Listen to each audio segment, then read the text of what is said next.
Polícia Federal aponta ex-presidente Jair Bolsonaro como líder da organização criminosa que planejou o golpe de Estado no país. E você vai ver ainda. Terceiro indiciamento de ex-presidente. Polícia Federal já havia apontado participação em outros 2 supostos esquemas, como venda de joias sauditas. E ainda, fila de espera para benefícios do INSS aumenta em mais de 30% nos últimos 3 meses. Essas e outras notícias você confere a partir de agora. Olá, muito bom dia, 11h30 agora. Seja bem-vindo ao Redação Hit, edição manhã. Nós chegamos ao vivo nesta sexta-feira, dia 22 de novembro, com as principais notícias. E a Polícia Federal apontou o ex-presidente Jair Bolsonaro como líder da organização criminosa que planejou o golpe de Estado no Brasil. O relatório final indiciou Bolsonaro e mais 36 pessoas que teriam arquitetado um plano para mantê-lo na presidência após a derrota nas urnas. Vamos ver. O relatório final de 884 páginas da Polícia Federal sobre o plano de golpe de Estado no Brasil apresentou as conclusões de um inquérito sobre uma tentativa de golpe de Estado em 2022, após as eleições. O inquérito concluído abrange o envolvimento nos ataques de 8 de janeiro, em tramas golpistas durante a eleição presidencial, bem como o plano para assassinar o presidente Lula, o vice-presidente Geraldo Alckmin e o ministro do Supremo Tribunal Federal, Alexandre de Moraes. O ex-presidente Jair Bolsonaro foi apontado como líder do grupo de 37 pessoas que, segundo a PF, organizou um plano para mantê-lo na presidência após a derrota nas urnas. Todos foram indiciados pelos crimes de abolição violenta do Estado Democrático de Direito, golpe de Estado e organização criminosa. A investigação começou no ano passado e foi concluída 2 dias após a Polícia Federal prender 4 militares e um policial federal acusados de tentar matar os adversários políticos e o ministro do STF. Os elementos obtidos apontaram que o grupo se estruturou por meio de divisão de tarefas e se dividiu em 6 núcleos para produzir o ataque à democracia. Os núcleos são de desinformação e ataques ao sistema eleitoral, responsável por incitar militares a aderirem ao golpe de Estado. Núcleo jurídico, núcleo operacional de apoio às ações golpistas de inteligência paralela e o operacional para cumprimento de medidas coercitivas. No relatório final enviado ao Supremo Tribunal Federal, a Polícia Federal concluiu que Bolsonaro permeou por todos os núcleos da organização criminosa apontada pela investigação. Com o indiciamento pela Polícia Federal, a situação do ex-presidente se torna mais difícil. Essa foi a 3ª vez que Jair Bolsonaro foi indiciado. Também neste ano, a Polícia Federal já havia apontado sua participação em 2 outros supostos esquemas, como, por exemplo, a venda de joias sauditas, que foi um presente para o governo brasileiro. Agora, ele vai responder por tentativa de abolição violenta de Estado Democrático de Direito, golpe de Estado e organização criminosa. Esse é o inquérito mais problemático, porque pela primeira vez a PF o coloca na participação de uma articulação, de uma tentativa de golpe. Mas para a gente entender melhor o cenário, o que pode acontecer agora com o Bolsonaro e os 36 indiciados, vamos conversar agora com a doutora Virgínia Machado, professora de Direito Constitucional da Uniarnaldo, Centro Universitário de BH. Professora, seja muito bem-vinda. Bom dia. Muito bom dia, muito obrigada pelo convite. Bom dia a todos. Bom dia, professora.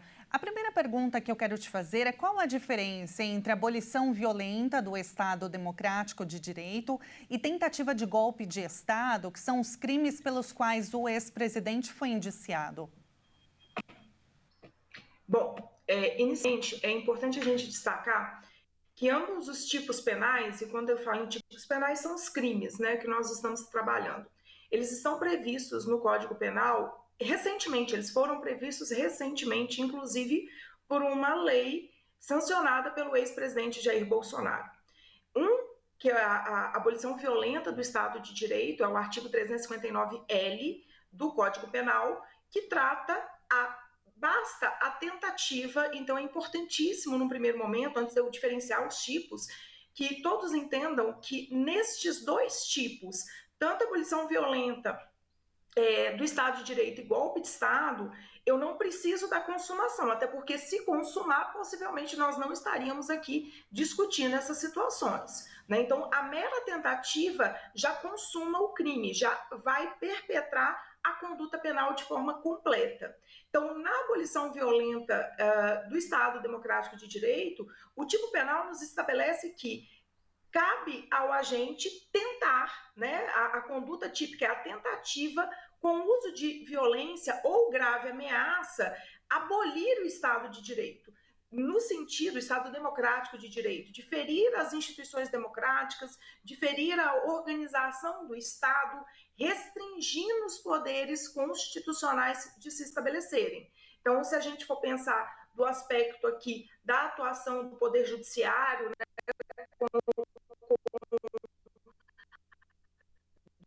junto ao TSE, até mesmo do Poder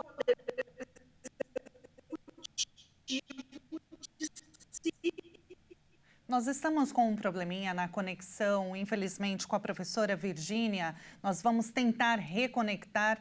Agora nós vamos fazer um intervalo, mas é bem breve. E a seguir, você vai ver que a fila de espera do INSS aumenta em mais de 30%. Agora abrimos tela com imagens ao vivo de Recife, Pernambuco. 30 graus neste momento. Nós voltamos já já.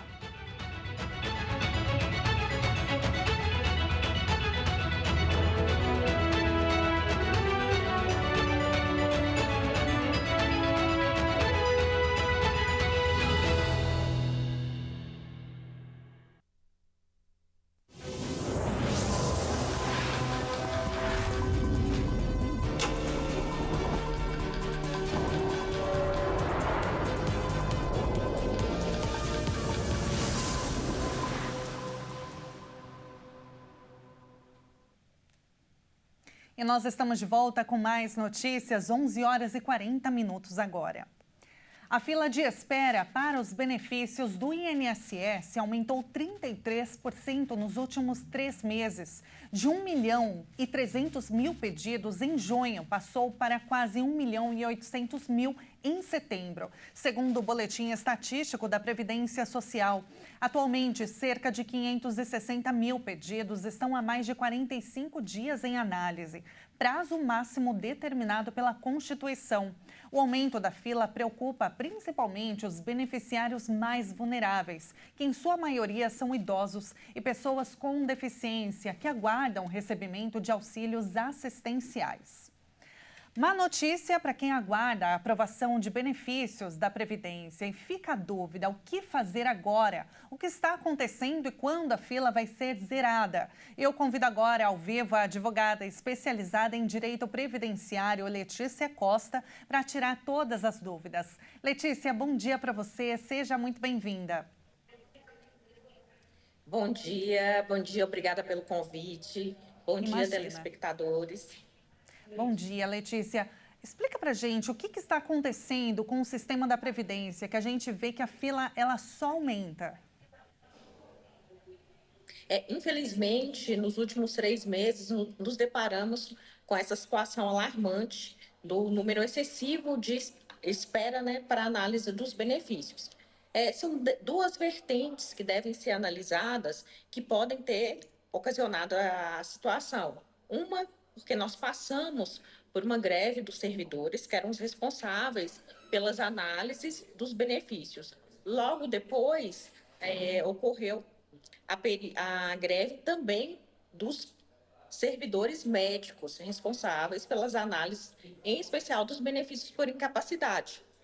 Quando retornou, agora que finalizou a greve, além dos pedidos que já estavam parados, também tem os novos pedidos que foram protocolados. Então, o acúmulo se deu principalmente em decorrência das 2 greves que a Previdência enfrentou agora recentemente. conseguir uma aprovação... situação... Desculpa. Eu queria te perguntar se tem como conseguir a aprovação do benefício de uma forma mais rápida. O que é previsto na nossa Constituição é ultrapassado o prazo dos 45 dias previsto, é a impetração de um mandado de segurança demonstrando, né, a demora e a falta de análise e a urgência na necessidade da pessoa que está pleiteando. Então, é judicializar, porque, primeiro, com mandado de segurança, para que o juiz determine a análise, deixe a conclusão do pedido pelo solicitante. A situação é tão grave que algumas perícias em algumas agências, elas estão com prazo para ser realizadas para março do ano que vem. Aí, se você se depara com a pessoa hipossuficiente, com uma doença grave, que necessita do benefício para o tratamento, vai ter que esperar até março de 2025 para passar pela perícia sem saber sequer se esse benefício vai ser aprovado ou não. Então, a medida cabível seria o mandado de segurança impetrado perante a Justiça Federal para que esse pedido ele seja concluído de forma mais rápida. Perfeito, Letícia. Olha, muito obrigada. Vamos continuar acompanhando, né, para ver se a situação realmente é resolvida. Como você disse, é alarmante. Muitas pessoas, milhares de pessoas estão na fila e precisam ter a sua análise aprovada. Letícia, muito obrigada. Foi um prazer falar contigo e até uma próxima. Obrigada, bom dia e até a próxima. Um ótimo dia para você. E agora nós voltamos com a professora Virgínia falando sobre a situação do ex-presidente Jair Bolsonaro. Nós conseguimos nos reconectar com ela, professora de Direito Constitucional da Unianaldo de BH. Professora, bem-vinda de novo. Vamos lá, então, retomar a nossa entrevista. Pois não. Como eu estava falando com vocês, deixa eu só tentar resgatar as explicações. Os crimes aos quais o ex-presidente Jair Bolsonaro e os demais indiciados pela Polícia Federal que foram apresentados são abolição violenta do Estado Democrático de Direito e golpe de Estado, além de organização criminosa. A dúvida restringe o que seria essa abolição violenta do Estado de Direito e o que seria o golpe de Estado. A abolição violenta do Estado Democrático de Direito tanto ela quanto o golpe de Estado, é importantíssimo que a gente deixe claro, o tipo penal basta a tentativa que isso aconteça. Inclusive, se tivesse se consumado, dificilmente nós estaríamos aqui tratando dessas questões, tá certo? Então, o fato de planejar, o fato de pensar em algo desse gênero, já consumaria o crime. E na abolição violenta do Estado, a atuação do sujeito ativo, né, das possíveis pessoas que tenham cometido esse crime, elas vão, com emprego de violência ou grave ameaça, agir de forma a impedir, a prejudicar, a restringir o exercício dos poderes, seja o executivo, seja o legislativo, seja o judiciário. Então, essa é a primeira imputação que foi apresentada aos indiciados. A segunda é o golpe de Estado, que também, como eu disse, a mera tentativa, né? Tentar depor um governo legitimamente eleito, né, com uso de violência ou grave ameaça. Então, o golpe de Estado, eu tenho um governante eleito democraticamente, colocado ao cargo nessa condição, e o sujeito ativo, né, as pessoas que possivelmente tenham cometido esse crime, eles vão impedir, eles vão tentar depor esse governo. Isso seria o golpe de Estado. Então, são essas duas figuras que os indiciados estão se enquadrando, além de organização criminosa. Professora, o ex-presidente ele foi indiciado, então, pela Polícia Federal. Ele pode ser preso depois disso? Bom, essa é uma pergunta que eu acredito que muita gente está se fazendo, né? Primeiramente, o indiciamento é um ato formal, privativo do delegado de polícia. Vamos entender assim, a polícia, ela, com a sua atuação de investigação, né, de polícia judiciária, ela, uma vez que tem ciência da ocorrência do crime, o que ela faz, ou de um possível crime, ela busca elementos de prova para indicar autoria, ou seja, quem, e materialidade, o que foi cometido. Feito isso, ao final, a Polícia Federal elabora um relatório. Se conclui o inquérito por meio de um relatório. Esse relatório, ele vai falar, olha, esse indivíduo cometeram esse crime. Só que isso é encaminhado ao Poder Judiciário por meio desse indiciamento. Então, os autos desse inquérito foram encaminhados ao STF, ao ministro Alexandre de Moraes, que é o relator do caso, tá certo? Indicando ali quais foram os elementos de prova produzidos, quais foram as conclusões. O STF recebe aquilo ali, na sequência, dá vistas ao Ministério Público, neste caso, a Procuradoria-Geral da República, na figura do procurador, tá certo? Então, aí o procurador, lendo aquilo tudo, verifica se há elementos para ofertar denúncia. A denúncia é a peça acusatória penal para esse tipo de crime, tá certo? Feita a análise no MP e sim, cabe denúncia, devolve ao Supremo. A pergunta é, seria possível a prisão preventiva ou temporária? Bom, a temporária eu acho muito impossível, mas e uma preventiva? Ela não é de toda descartada, tá certo? Mas eu teria que cumprir os requisitos do Código de Processo Penal para que ela seja definida. E eu acredito que neste momento, até por prudência, porque nós estamos falando de um ex-presidente, também legitimamente eleito, de ter uma definição ou uma determinação de prisão preventiva dele, tá certo? Então, eu acredito que não. Mas, se todo esse contexto que nos foi desenhado, com as informações que nós obtivemos de terça até hoje, se materializar e resultar numa possível condenação do ex-presidente, pode ser que sim, que ele vá cumprir pena em regime fechado, inclusive pelo somatório das penas e inclusive pelos próprios tipos que assim definem. Professora, a gente está com um tempinho bem curto, 1 minutinho e meio, não sei se você consegue responder para a gente de forma bem resumida. Uma das críticas da defesa de Bolsonaro é de que Alexandre de Moraes ele é vítima, mas também é juiz da ação. Isso pode trazer alguma implicação nesse caso, na sua análise? Sim, o que é importante a gente destacar, até o ministro Gilmar Mendes ele deu uma declaração nesse sentido, ontem ou hoje, não me lembro. A verdade é que não é só o Alexandre de Moraes que ele é uma vítima, as instituições democráticas brasileiras são vítimas.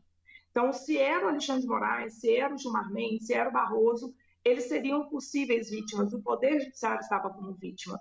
De uma certa forma, os 11 ministros, então, estariam impedidos de atuar. Então, eu entendo como uma tentativa, né, de fazer uma defesa, mas acredito que ela é um pouco frágil no sentido do tipo de crime que a gente está envolvendo e, principalmente, o próprio Poder Judiciário estava, a administração pública brasileira, o Judiciário, o governo brasileiro estava em risco.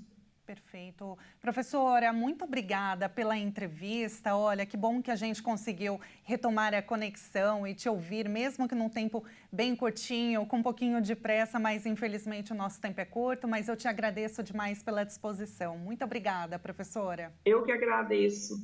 Um abraço, um ótimo dia. Nós acabamos de falar com a professora Virgínia Machado, professora de Direito Constitucional da Uniarnaldo, Centro Universitário de BH. E no Redação HIT de hoje, nós vamos conhecer uma cidade muito visitada por pessoas que querem ver e conhecer a aurora boreal. Vamos conhecer Tromsø, na Noruega. Tromsø é a última grande cidade antes do Polo Norte e uma das melhores regiões para ver a aurora boreal. Isso acontece devido à sua localização privilegiada. Com o clima da região e as diversas opções de estradas, viajantes vão em busca de contemplar o cinturão de luzes e aproveitar os passeios em trenós puxados por cachorros da raça husky siberiano.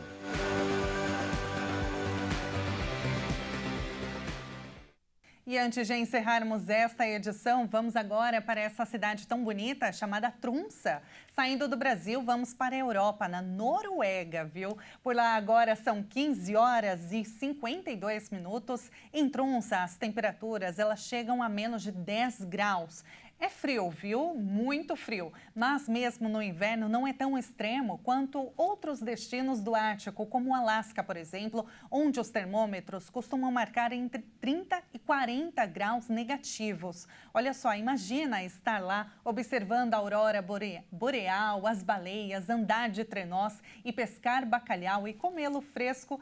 São experiências realmente maravilhosas para quem vive e visita a Noruega. Assim, com essa vista tão bonita, encerramos esta edição. Muito obrigada pela sua companhia. Uma excelente sexta-feira para você e um ótimo final de semana. Até!